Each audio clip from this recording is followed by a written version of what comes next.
O Senhor esteja convosco. Ele está no meio de nós. Proclamação do Evangelho de Jesus Cristo segundo Mateus. Glória a vós, Senhor. Naquele tempo, Jesus deixou as multidões e foi para casa. Seus discípulos aproximaram-se dele e disseram: Explica-nos a parábola do joio. Jesus respondeu: Aquele que semeia a boa semente é o Filho do homem. O campo é o mundo. A boa semente são os que pertencem ao reino. O joio são os que pertencem ao maligno. O inimigo que semeou o joio é o diabo. A colheita é o fim dos tempos. Os ceifadores são os anjos. Como o joio é recolhido e queimado ao fogo, assim também acontecerá no fim dos tempos. O Filho do Homem enviará os seus anjos e eles retirarão do seu reino todos os que fazem outros pecar, e os que praticam o mal. E depois os lançarão na fornalha de fogo. Ali haverá choro e ranger de dentes. Então os justos brilharão como o sol no reino de seu Pai. Quem tem ouvidos, ouça. Palavra da salvação. Glória a vós, Senhor.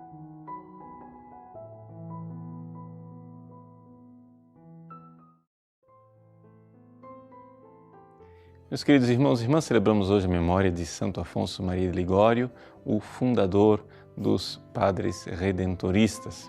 E o Evangelho de hoje, Jesus nos dá a explicação da parábola do joio. Para nós entendermos esta parábola, nós temos que compreender que aqui Jesus está falando um pouco da história da igreja como um todo. Ao contrário daquela parábola do semeador, onde Jesus fala dos vários tipos de terreno, e está falando, na verdade, é da nossa alma, ou seja, da evolução que a alma de cada um deve passar. Pois bem, hoje o campo não é a nossa alma.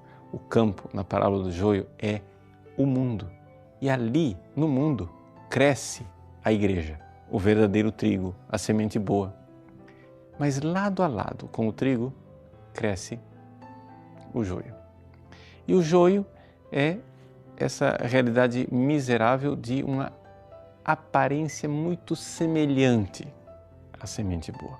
Isso quer dizer que nós, dentro da igreja, temos os verdadeiros cristãos e aquelas pessoas que são só aparentemente cristãs.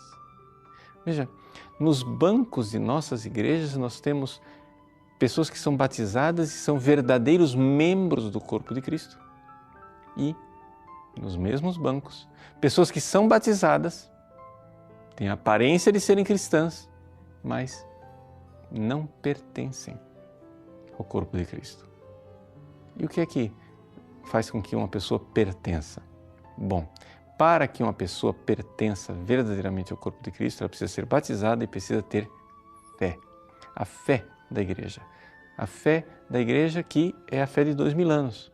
Se uma pessoa não crê, se ela não tem fé, ela não tem aquele cabo conector, digamos assim, que faz com que ela receba a energia da fonte. Ou seja, ela não está ligada ao corpo de Cristo.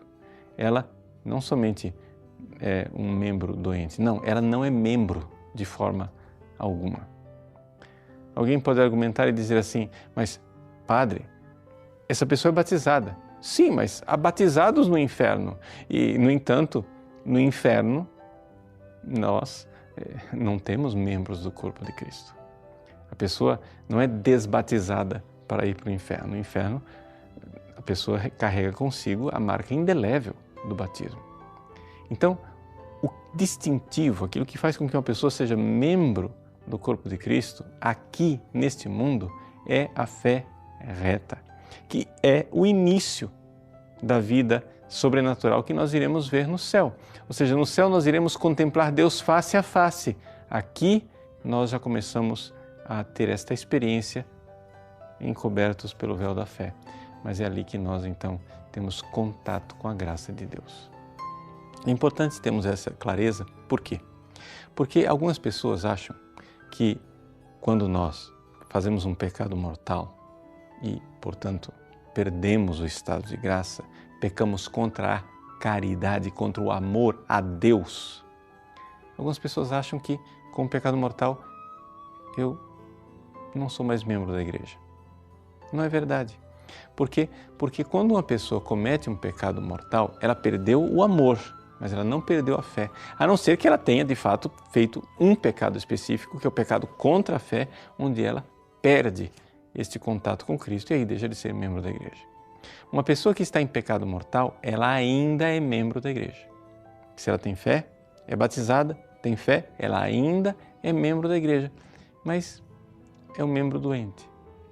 É um membro cuja vitalidade está prejudicada, um pouco como os cabelos ou as unhas, né? Que são membros, mas membros de uma espécie de segunda categoria, porque se eu cortar a minha orelha, eu grito, sangro. Se eu cortar o cabelo, não. É um membro que recebe uma certa vitalidade, mas de alguma forma tem uma espécie de torpor e de dormência. Isso, para a nossa vida, deve nos iluminar e nos ajudar bastante. Por quê? Primeira coisa, ser membros da igreja é professar, crer em tudo que crê e ensina a Santa Igreja Católica. Nós, batizados, crendo, ainda somos membros da igreja. Se você está em pecado mortal, vá correndo se confessar, emende a sua vida e volte a ser um membro vivo da Igreja de Cristo. Mas que pena, que miséria, que existam pessoas que não creem o que a Igreja ensina há 2000 anos, querem escolher aquilo no qual elas irão crer.